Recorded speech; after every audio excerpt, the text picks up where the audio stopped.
देश का एक और आंदोलन और आपकी इसमें भी एंट्री। देखिए, किसान, मजदूर और कामगार, देश में यही तीन तो दुखी हैं, और जो जो दुखी होगा वो आंदोलन की तरफ आएगा। और हमने पहले भी कहा था, इस देश को आंदोलन से ही बचाया जा सकता है।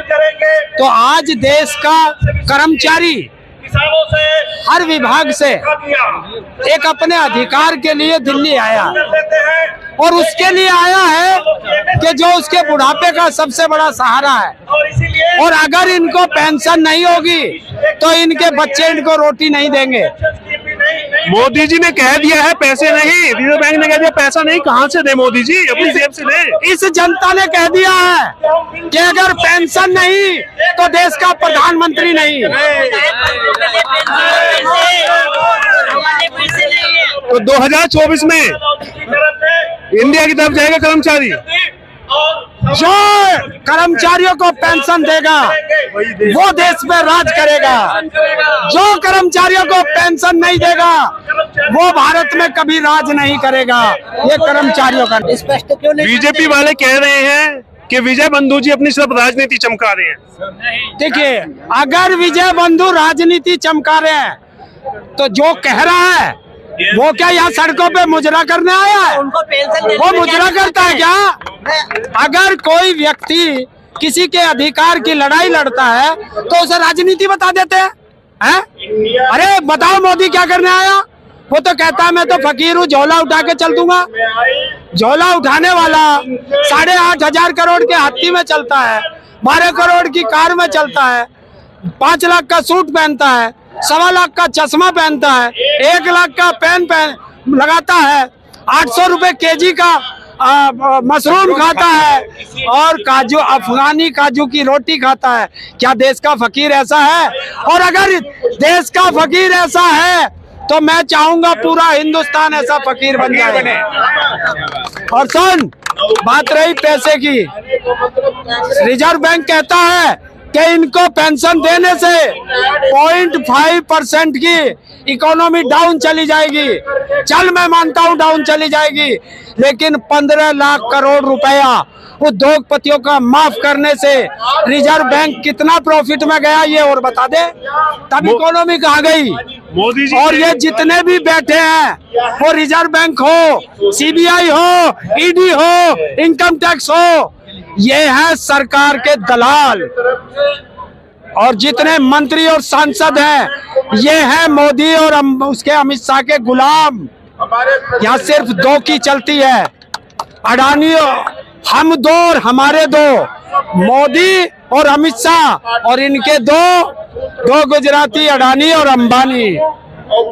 मोदी जी देश को विश्वगुरु बना रहे हैं, मोदी जी देश को आगे बढ़ा रहे हैं, और आप अपनी पेंशन पे अटके हुए हैं। सुन, तने कैसे कह दिया आगे बढ़ा रहे? अगर आगे बढ़ाते तो देश का कर्मचारी सड़कों पे होता।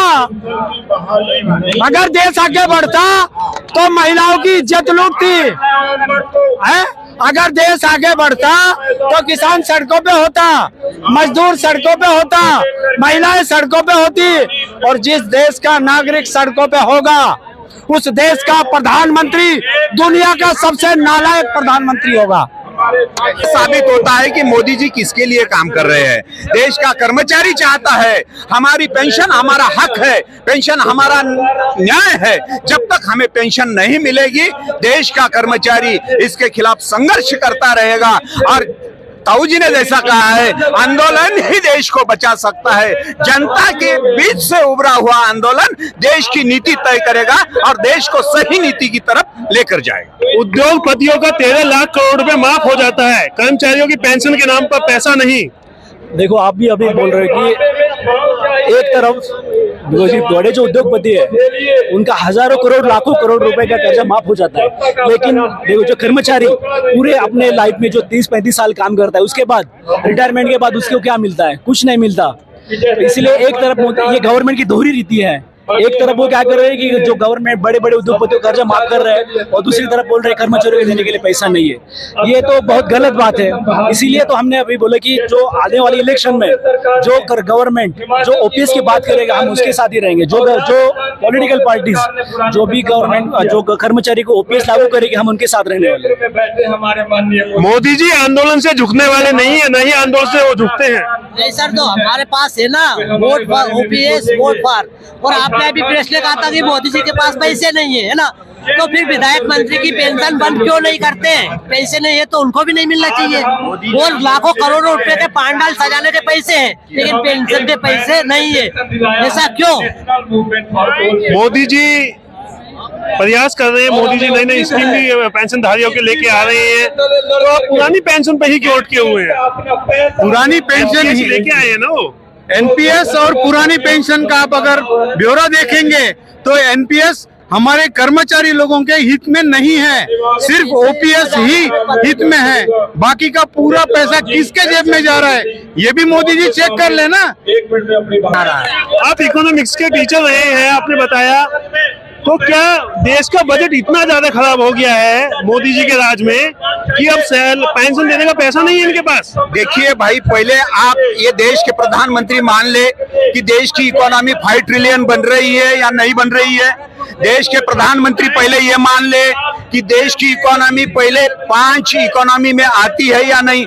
एक तरफ आंकड़े बढ़ाकर चढ़ाकर हमें बताए जा रहे हैं और दूसरी तरफ कह रहे हैं कि बजट खराब हो रहा है। ये दोहरी बात हो गई, ये असली बात नहीं है। असली बात ये है कि देश के कुछ चंद कारपोरेट को वो और बड़ा बनाना चाहते हैं और देश के कर्मचारियों को ऐसे ही हवा में छोड़ देना चाहते हैं। मोदी जी G20 कराया, देश को आगे बढ़ा रहे हैं, इकोनॉमी को ऊपर लेके जा रहे हैं, ठीक है, फिर भी आप एक पेंशन पे अटके हुए, वो एनपीएस आपके लिए लेके आ रही हैं, तो आप एनपीएस से संतुष्ट क्यों नहीं है? देखिए, अभी अभी आपने कहा कि मोदी जी आंदोलन के आगे झुकने वालों में से नहीं है। हम कहना चाहते हैं देश के किसानों ने 3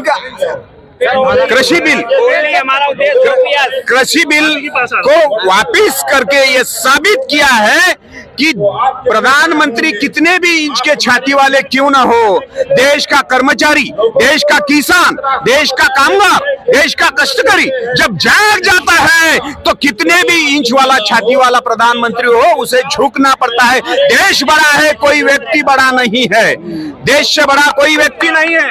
आज अगर मोदी जी आपकी मांगे नहीं मानते हैं, इसके आगे आपका क्या स्टेप? सर, इससे बड़ा आंदोलन किया जाएगा और जो है जब तक हमारी मांगे पूरी नहीं होगी हम लोग सड़कों में बैठे रहेंगे, सब कुछ त्याग देंगे। जो है अब ऑफिस में ताला बंद करने के लिए हमारी उम्मीद है कि हम लोग कोई काम नहीं करेंगे। आप सर ये बताइए, मैं सरकार से ये पूछना चाहता हूँ कि जजों ने अपनी पेंशन स्वयं बहाल किया, उन्होंने अपनी रिट याचिका दायर की, अपना फैसला सुनाया और फैसला सुनाने के बाद अपनी पेंशन बहाल करा ली।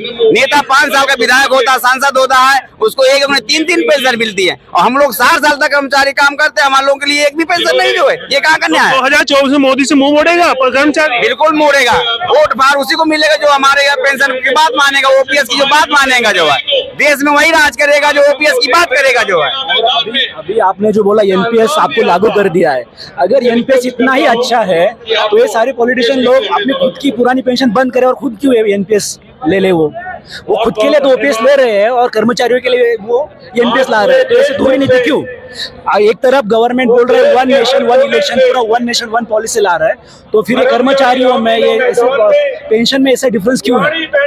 रामलीला ग्राउंड और दिल्ली कर्मचारियों ने फुल कर दिया है, आपको लगता है मोदी जी झुकेंगे? बिल्कुल झुकना ही पड़ेगा। एक बात और एक कर्मचारी 60 साल तक काम करता है फिर भी वो क्या एक घर बना नहीं सकता, एक अपना कुटुंब अच्छा चला नहीं सकता। ये 5 साल आ जाते हैं और करोड़ों रुपए की संपत्ति बना जाते हैं, ये कहाँ से आती है? इसीलिए पेंशन देना पड़ेगा। मैं बांदा जिला से हूँ, बूंद बूंद से घड़ा भरता, अगर हमारा पसीना बहेगा, कर्मचारी का पसीना बहेगा, ओपीएस बहाल होगी।